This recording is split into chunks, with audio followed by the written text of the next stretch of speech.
My phone won't stop lighting up. 55 missed calls. The number keeps climbing while I sit here at my kitchen table with a cup of tea going cold between my hands.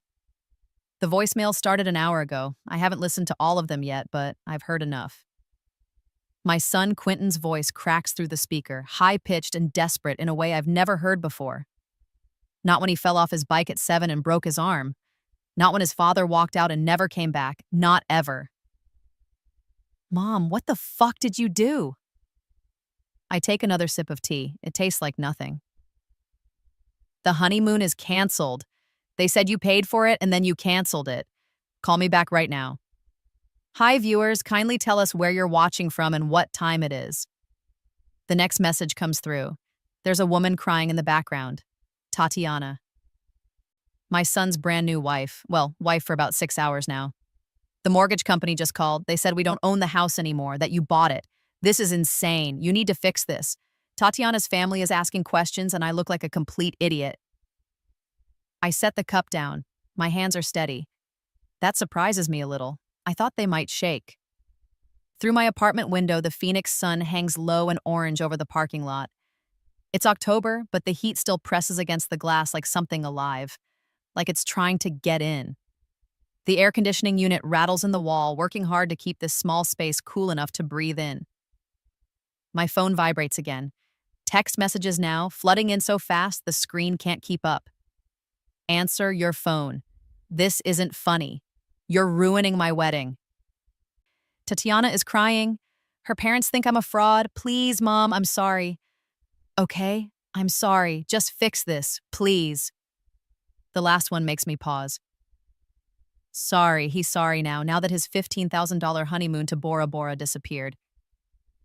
Now that the house he bragged about on Facebook for 3 weeks straight isn't his anymore. Now that he's standing in front of his new wife's family, the surgeon father and the lawyer mother, looking like exactly what they probably think he is. A user. A liar. Someone who takes and gives nothing back.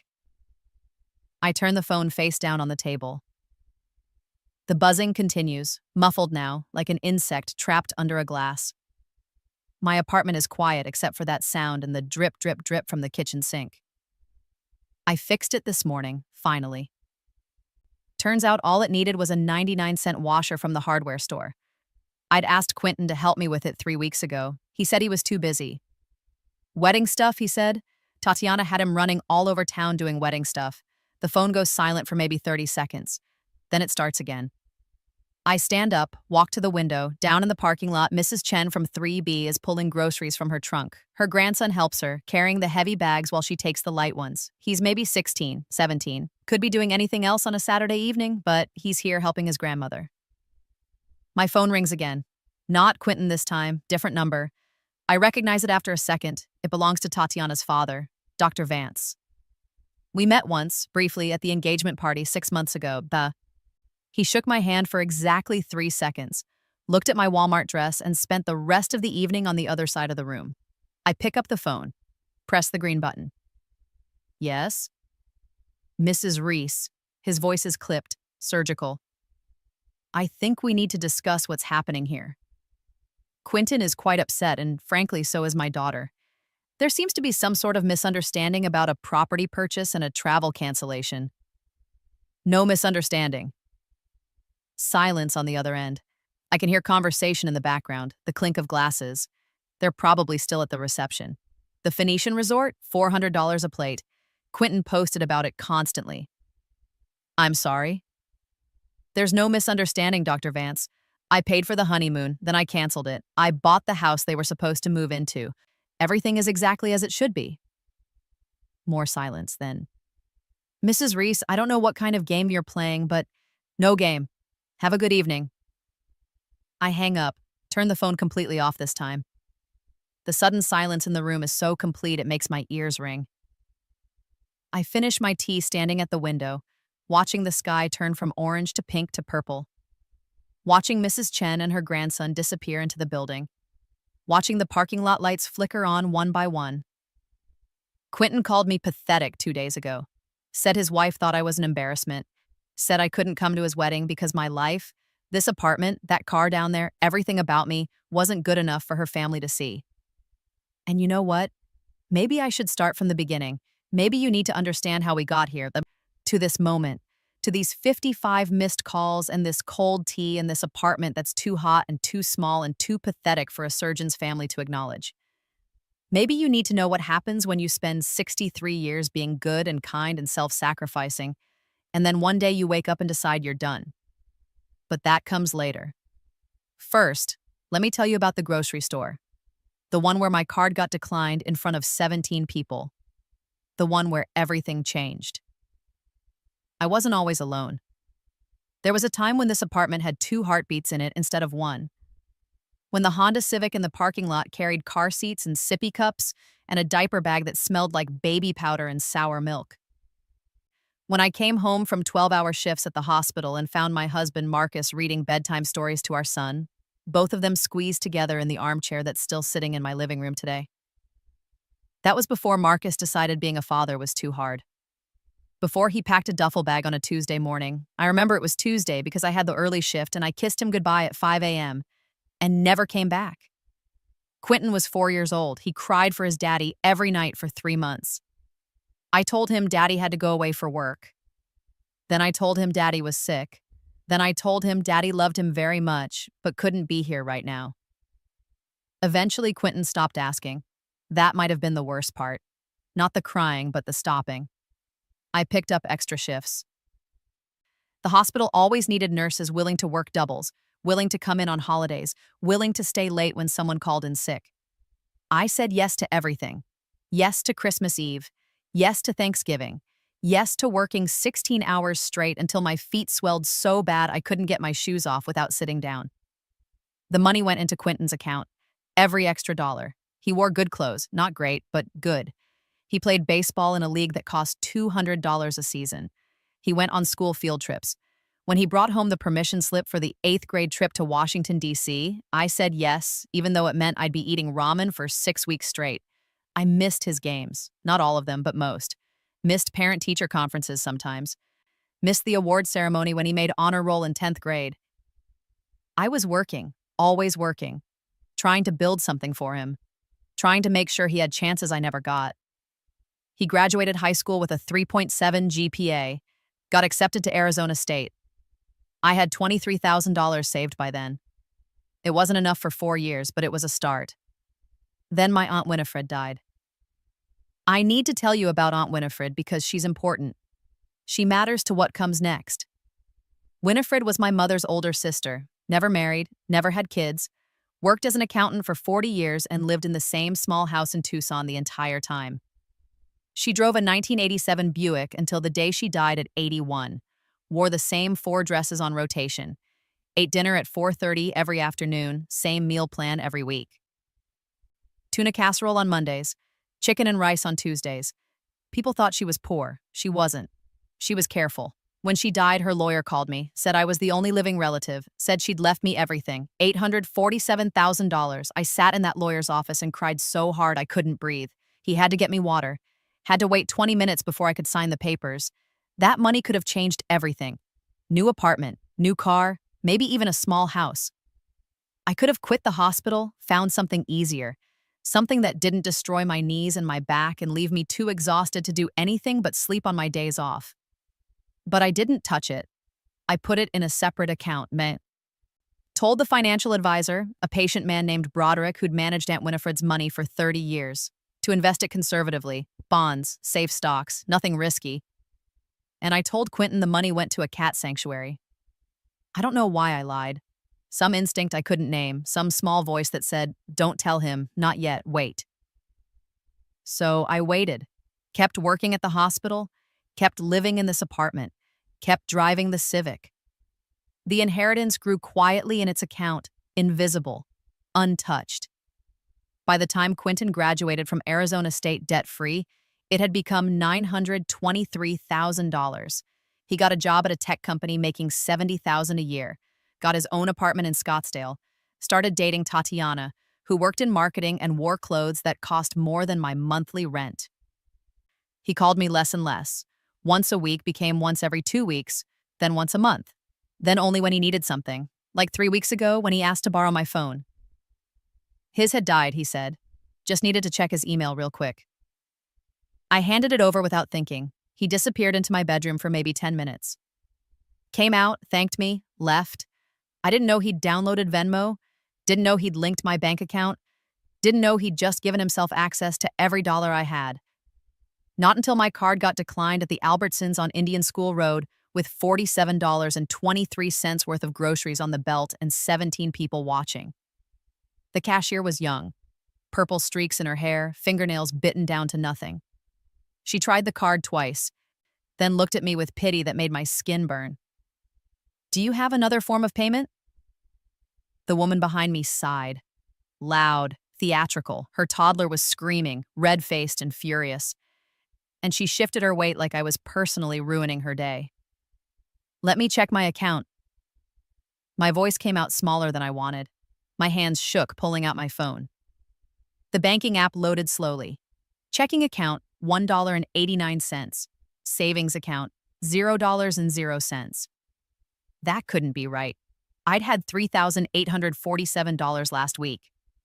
Social Security hadn't deposited yet, but I had enough. I always had enough to get by. "Ma'am?" The purple-haired girl shifted her weight. The line behind me was growing. "Something's wrong with my account. I'm sorry. I need to call my bank." I stepped aside. The woman with the screaming toddler pushed past me, bumping my shoulder hard enough that I had to catch myself on the magazine rack. She didn't apologize. Outside, the October heat hit me like opening an oven door. I sat in my car, the 2004 Honda with the crack in the windshield and the passenger door that sticks, and called the bank's customer service number. 47 minutes I waited. 47 minutes sitting in that parking lot with sweat running down my back and shame burning in my chest. Finally, a man named Deshaun answered. Polite. Professional. Probably reading from a script. "Let me pull up your account, Mrs. Reese." "Okay, I see a withdrawal of $3,845.11 on October 12th. Venmo transfer to an account registered to..." Papers rustled. "Registered to Quentin Aldridge." The parking lot tilted. I gripped the steering wheel. "I didn't authorize that." "The transaction shows it originated from your phone, ma'am. Same IP address as your other mobile banking sessions. Same device ID." My phone. The one he borrowed. "Can I reverse it?" "Not if you authorize the transfer. You'd need to file a police report for fraud or theft." A police report. Against my own son. I hung up without saying goodbye. My hands on the steering wheel were white-knuckled, shaking. The vinyl was hot enough to burn, but I couldn't let go. He stole my grocery money, my rent money. The $3,000 I'd carefully saved over 8 months, putting away $40 here, $70 there, building a cushion so I wouldn't have to choose between food and electricity. Gone. I drove home on autopilot. Don't remember the route, don't remember parking, don't remember climbing the stairs to my second-floor apartment, though my knees ached by the time I reached the top. Inside, the air was stale and hot. I keep the thermostat at 78 to save money. The apartment is 500 square feet. Kitchen, living room, bedroom, bathroom. Everything I own fits in this space. I sat at my kitchen table and cried. Not the pretty kind of crying, the ugly kind that comes from somewhere deep and won't stop. The kind that shakes your whole body and leaves you gasping. When I finally stopped, the light coming through the window had changed. The clock on the microwave read 7:43 p.m. I washed my face in the bathroom sink, made myself a peanut butter sandwich, the last of the bread, the last of the peanut butter. Sat back down at the table. That's when I saw the envelope. White, formal-looking, thick, expensive paper. My name written across the front in gold calligraphy, Octavia Reese. I didn't remember it being there this morning. Must have been in the mail. I hadn't checked the mailbox in 2 days. My hands were steadier now, opening it. The tears had burned something out of me, left me hollow and calm.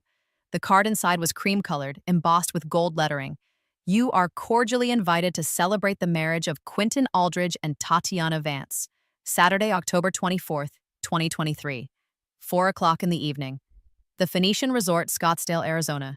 This Saturday, 2 days from now. But something was wrong. I read it again. The envelope had my name, but the invitation itself didn't. This wasn't addressed to me. This was, what? A sample? A mistake? My phone rang, Quentin's name on the screen. I almost didn't answer. My finger hovered over the decline button.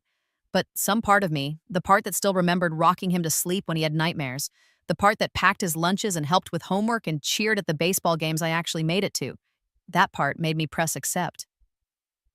Hey, Mom. His voice sounded distant, distracted. Quick question. Did you get a wedding invitation in the mail by accident? My throat closed up. Yes. Yeah, sorry about that. Tatiana's mom was handling the invitations and she got the envelopes mixed up. That wasn't supposed to go to you. The words didn't make sense at first. I heard them, but they wouldn't connect to meaning. I wasn't invited to your wedding, he sighed. The kind of sigh you give when someone's being difficult, when someone's being unreasonable. Look, it's complicated. Tatiana and I talked about it and we decided to keep it small. Just close family and friends. I'm your mother. I know, but Tatiana, she doesn't really feel comfortable with you being there. The room tilted. I pressed my palm flat against the table to steady myself. The cheap wood was smooth and cool under my hand. Why? Another sigh, longer this time, like I was exhausting him, like this conversation was an inconvenience in his busy day. She thinks you're kind of pathetic. The word hit me like a physical thing, like a slap, like a punch to the stomach. She sees how you live, Mom, that apartment, that car. She doesn't want her family seeing you and thinking that's what she's marrying into. Her dad's a surgeon. Her mom's a lawyer. They're used to a certain level. I couldn't speak, couldn't breathe. You told her how I raised you? The words came out whisper quiet. How I worked myself to the bone so you could have a good life? And I appreciate that, I really do. But this is Tatiana's special day, and I need to respect her wishes. I'm sure you understand. I understood perfectly. I understood that I'd given him everything and he'd learned nothing. I understood that my sacrifices meant less than his new wife's comfort. I understood that I'd raised a stranger. Did you take money from my account? Pause. What? $3,000. From my savings. Did you take it?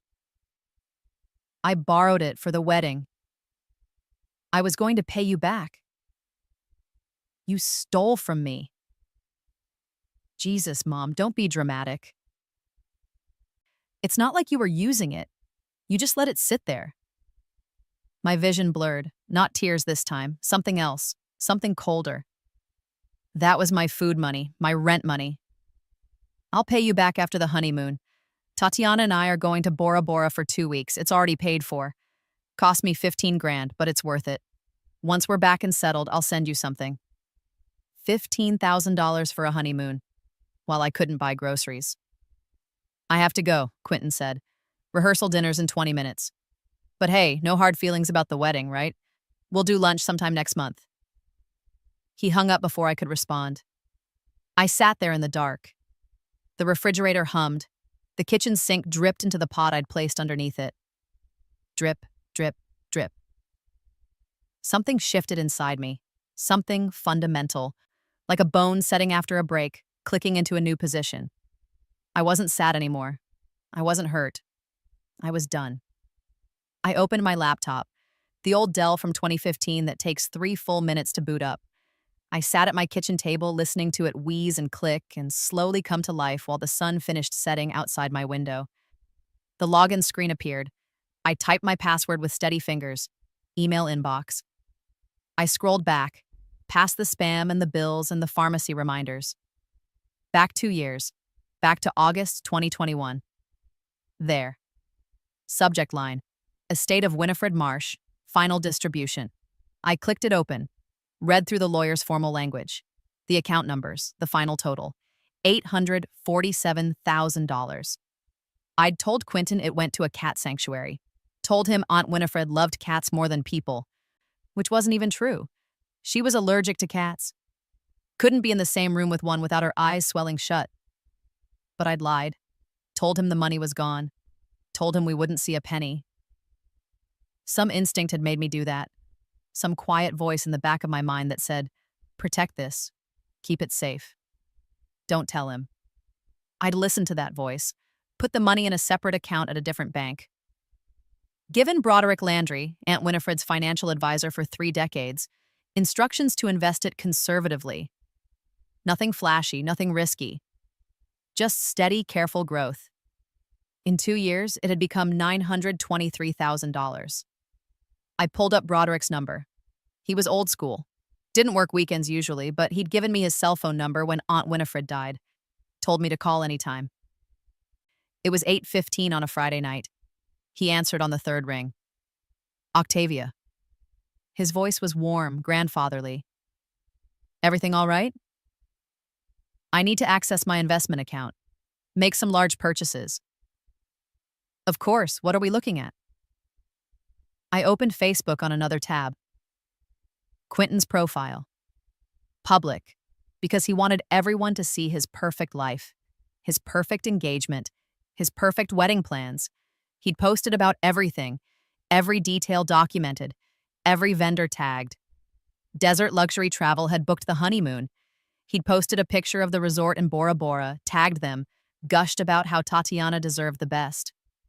Pinnacle Mortgage Group had approved their home loan. He'd posted a picture of the house, the sold sign out front, tagged them too. "Our dream home," the caption said. "Can't wait to start our life here." Every piece of his new life laid out for me to see, posted publicly, tagged conveniently. "Let's start with 30,000, I said. "I'll need it transferred to my checking account by tomorrow morning." "That's quite a bit of liquidity all at once." "Mind if I ask what for?" "A gift. For my son. He's getting married." Broderick was quiet for a moment. Then, "I'll have it transferred first thing. Should be available by 9 a.m. "Thank you." "Octavia, you sure about this?" I looked at Quentin's Facebook post again. Him and Tatiana in front of their new house. Both of them smiling. Both of them looking at the camera like they'd won something. "I'm sure." I hung up. Sat back in my chair. The apartment was dark now except for the laptop screen. Tomorrow was Friday. The wedding was Saturday. I had less than 24 hours. I started making calls. Desert Luxury Travel opened at 9 a.m. I was there at 8:55, waiting in my car in the parking lot. The dress I wore was 10 years old, navy blue, hem coming loose on one side. I'd fixed it with fabric tape that was starting to peel. It was the best thing I owned. The receptionist looked up when I walked in. Young woman, professionally dressed, smile that didn't quite reach her eyes. "Do you have an appointment?" "No, but I need to speak with someone about a honeymoon package. It's booked under Quentin Aldridge." Her expression changed, softened. "Are you family?" "I'm his mother. I'm taking over the payments, as a wedding gift." The smile became real. "Oh, how sweet. Let me get Marlo. She handled that booking." Marlo appeared 2 minutes later. Tall woman in her 40s. Perfectly applied makeup, handshake firm and professional. She led me to her office, offered me water, pulled up Quentin's file on her computer. "The Bora Bora package," she said, turning the screen so I could see. 2 weeks at the St. Regis, overwater bungalow, private dinners on the beach, couples spa treatments. It's absolutely gorgeous. The photos showed crystal blue water, white sand, a bungalow on stilts over the ocean, glass floor panels so you could watch fish swim underneath. "He put down a deposit?" "Yes, 5,000. The remaining 10,000 is due today, actually. The wedding's tomorrow, correct?" "Correct." I pulled out my checkbook. The new one from the account Broderick had transferred money into this morning. "I'd like to pay the balance." Marlo's smile widened. "That's wonderful. They're going to be so... And then I'd like to cancel the reservation." Her smile froze. "I'm sorry?" "If I pay the full balance right now, then cancel the reservation. What's the refund policy?" She stared at me. Her professional mask slipped for just a second, confusion showing through. Well, the deposit is non-refundable regardless. But if you cancel within 24 hours of final payment, you'd receive the $10,000 back minus a $500 processing fee. And my son would lose the entire trip? Yes, the St. Regis has a 72-hour cancellation policy. If we cancel today, they won't be able to rebook for a departure tomorrow. The whole reservation would be lost. Perfect. I wrote the check. $10,000. My handwriting was steady. Marlowe took it like it might explode. Mrs. Reese, I'm not sure I understand what you're... I need you to process this payment immediately. Then, in exactly 12 hours, I need you to cancel the reservation. Can you do that? This is highly unusual. You'll still get your processing fee either way, won't you? She glanced at the check. At me. Back at the check. Yes, but then I need you to trust me. This is important. Something in my voice must have convinced her. Maybe she heard the steel underneath. Maybe she recognized something in my eyes. Maybe she just wanted me out of her office. She nodded slowly. Okay, I'll set a reminder for 9 p.m. The cancellation will process then. Thank you. I stood, shook her hand, walked out of that office with my head high, one down. The mortgage company was next. Pinnacle Mortgage Group was bigger, fancier. Glass walls and modern furniture, and a receptionist who looked at my dress the way Tatiana probably looked at my entire life. I'd like to speak with a loan officer, I said. I'm interested in making a property purchase. Do you have an appointment? No, but I'm a cash buyer. No financing needed.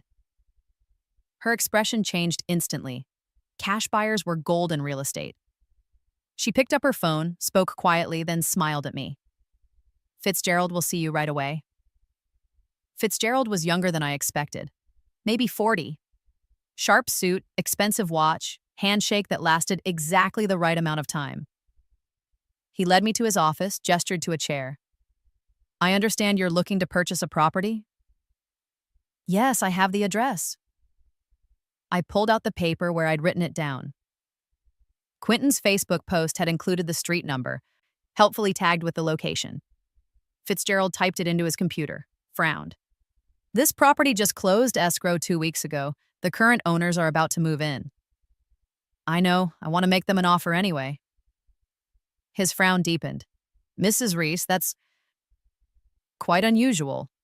They haven't even made their first mortgage payment yet. Which means they haven't built any equity. They'll walk away with their down payment back plus a little extra for their trouble. I'm offering $500,000, cash. 15-day close. Fitzgerald leaned back in his chair, studied me with new interest. That's $15,000 over what they paid. I really like the house. Have you seen it? I've seen pictures. That's enough. He was quiet for a long moment. I could see him thinking, calculating. This was weird, sure. But it was also a guaranteed commission. Easy money. I'll reach out to their agent, he said finally, but I can't promise they'll accept. They will. I was right. Fitzgerald called me at 2:30 that afternoon. They accepted. The buyers, Quentin Aldridge and Tatiana Vance, are willing to sell. He paused. They seem eager. Of course they were. $15,000 profit for doing absolutely nothing? Tatiana's parents would get their co-signed down payment back. Quentin and Tatiana would pocket the difference. They probably thought they'd won the lottery. There's one condition, Fitzgerald said. They want to close before the wedding. They're planning to use the proceeds for their honeymoon. I almost laughed. The honeymoon that would be canceled in 6 hours. That works for me. How fast can we close? Well, normally I'd say it's impossible, but with a cash purchase, no inspection, no appraisal, if you can wire the funds today, we could potentially close by 6 p.m. Tell me where to send the money. 3 hours later, I was signing papers. The title company had rushed everything through. $500,000 transferred from my account to escrow. Keys handed over. The house was mine. I drove there afterward, sat in my Honda across the street and looked at it. Beautiful house, Mediterranean style. Terracotta roof, 3 bedrooms, 2.5 baths, desert landscaping with flowering cacti and smooth river rocks. The kind of house I'd dreamed about when Quentin was little. The kind of house I'd imagined us visiting for holidays, grandchildren running through the rooms. I got out of the car, Binis, used the keys to unlock the front door, stepped inside. Empty rooms. My footsteps echoed on the tile floors, high ceilings, big windows letting in golden afternoon light. Kitchen with granite counters and stainless steel appliances. This was supposed to be where Quentin started his family, where my grandchildren would have birthday parties, where we'd have Christmas mornings and Thanksgiving dinners. Instead, it was mine. And he didn't know yet. I pulled out my phone, called Broderick.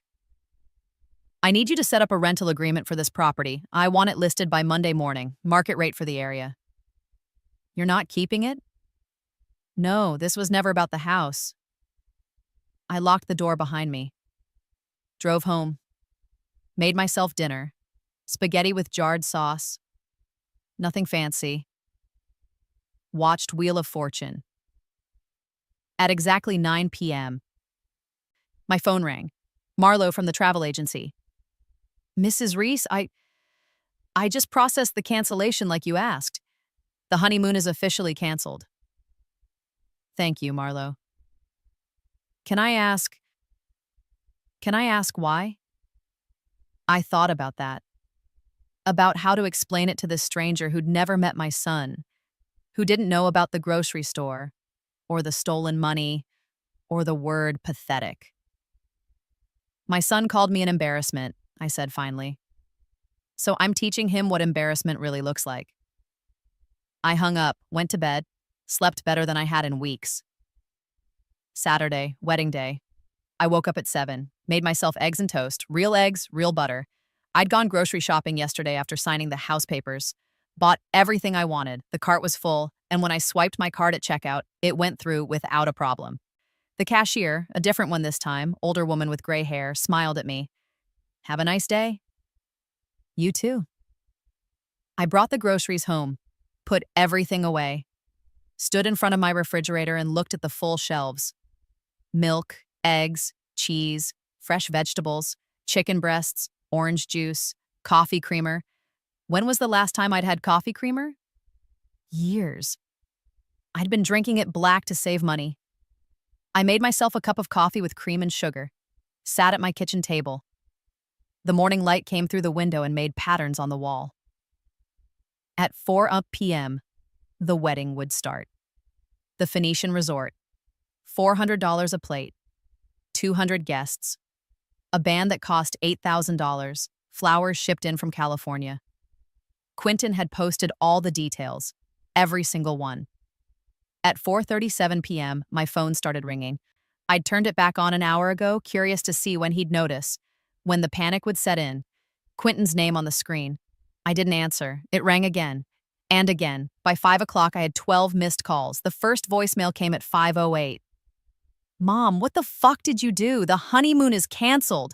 Desert Luxury Travel said you paid for it and then you canceled it. Call me back right now. His voice was shaking, high and thin and desperate.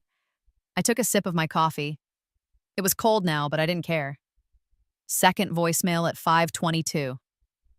The mortgage company just called. They said we don't own the house anymore.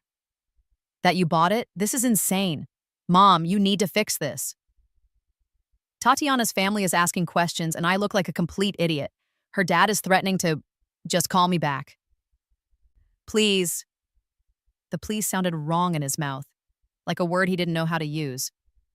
By 6 o'clock, I had 38 missed calls. By 7 o'clock, 55. The text messages started flooding in around 6:30. Answer your phone. This isn't funny. You're ruining my wedding. Tatiana is crying. Her parents think I'm a fraud. Please, Mom, I'm sorry. Okay, I'm sorry. Just fix this, please. I made myself spaghetti for dinner. Watched Wheel of Fortune. A woman from Nebraska won $32,000. She cried bad when the final puzzle was revealed. At 7:45, a number I didn't recognize called. I let it go to voicemail. Mrs. Reese, this is Tatiana Vance.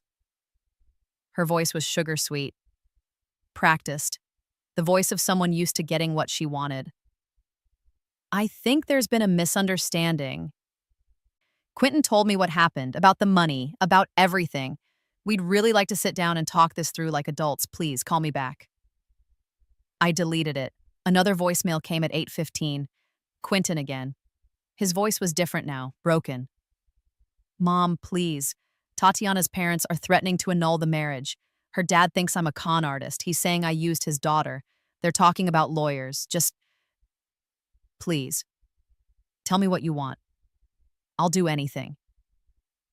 Anything. I picked up my phone, typed out a text message. You took my food money. You uninvited me from your wedding because your wife thinks I'm pathetic. You used me your whole life and threw me away the second I wasn't useful anymore. There's nothing you can do. You made your choice. Now live with it. I hit send.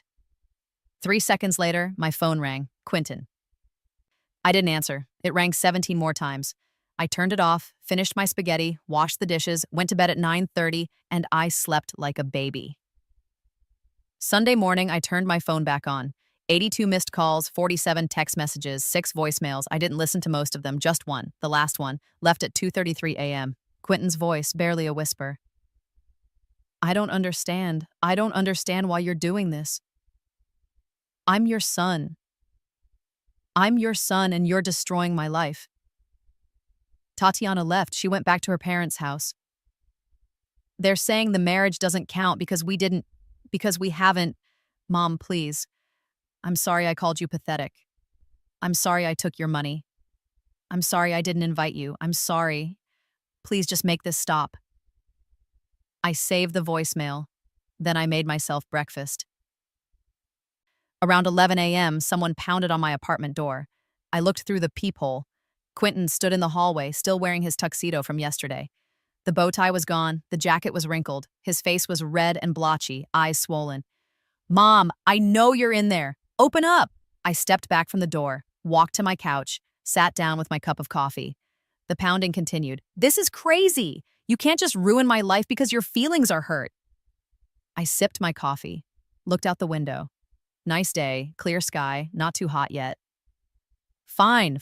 You want me to grovel? I'm sorry, okay? I'm sorry I didn't invite you. I'm sorry I took your money. I'll pay you back, every cent. I'll get a loan. I'll figure it out. Just please undo this. Please. His voice cracked on the last word. I heard him slide down the door. Heard him crying, not quiet crying, loud, gasping sobs. Please, Mom, Tatiana left. She won't answer my calls. Her dad says she's getting the marriage annulled. They think I'm a fraud. They think I lied about having money. They think I'm using their daughter. Please, I can't. I don't know what to do. I set down my coffee cup, walked to the door, didn't open it, just stood there with my hand flat against the wood. You called me pathetic, I said quietly.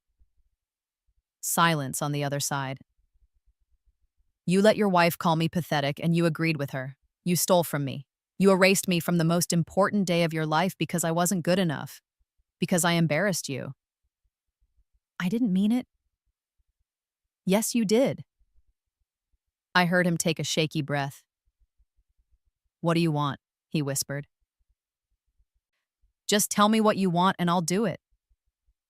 I thought about that, really thought about it.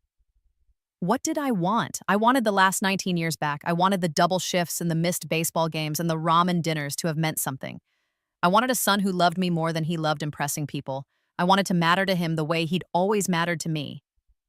But I couldn't have any of that. You can't unbake a cake. You can't undo the choices that made someone who they are. I want you to know what it feels like, I said. To have nothing, to be thrown away by someone you sacrificed everything for. Silence. Then footsteps. Walking away. He stayed outside my door for another 45 minutes. I could hear him out there, alternating between crying and cursing and begging. Finally, he left. I went back to my coffee.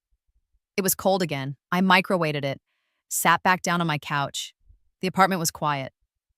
Just me and the hum of the refrigerator and the birds outside my window. I felt peaceful. For the first time in longer than I could remember, I felt completely, totally at peace. 3 weeks have passed since the wedding. Quentin calls sometimes. I don't answer. He sends long emails. I don't read them. I heard through Facebook, I blocked him, but we still have mutual friends, that Tatiana had the marriage annulled. Some technicality about consummation, about fraud, about misrepresentation. Her father's lawyers handled it. Fast and clean. She's back living with her parents. Posted a photo last week from some resort in Maui. Looks like she's doing fine. Quentin's not doing fine. He's living in a studio apartment in Tempe now, the kind of place with coin-operated laundry in the basement and bars on the windows.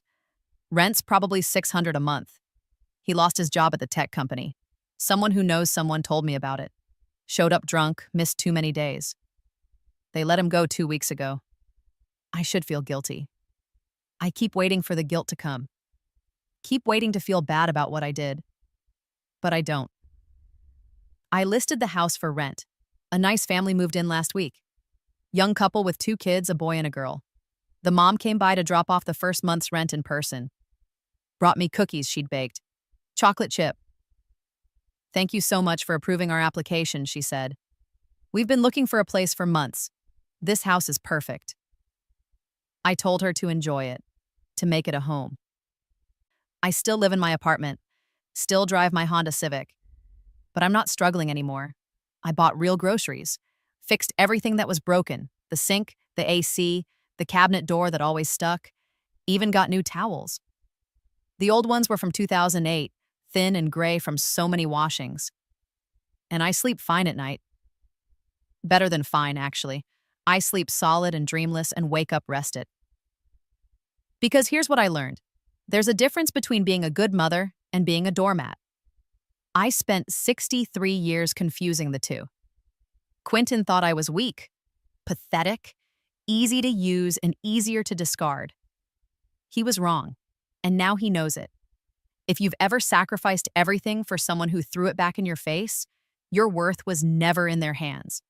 If you've ever been called pathetic, invisible, not good enough, they were wrong about you. They were always wrong. To anyone fighting their own battle right now, anyone who's been counted out or pushed aside, you're not finished. Your story isn't over. Sometimes the quietest people make the loudest impact when they finally speak. What lesson hit you hardest from this story? And if you were in my shoes, what would you have done? Would you have forgiven him, or would you have done what I did? Tell me honestly in the comments. Don't stop here. Click the next video on your screen right now and watch another powerful story from our channel. There are more stories of quiet justice, of people who were underestimated and came out on top.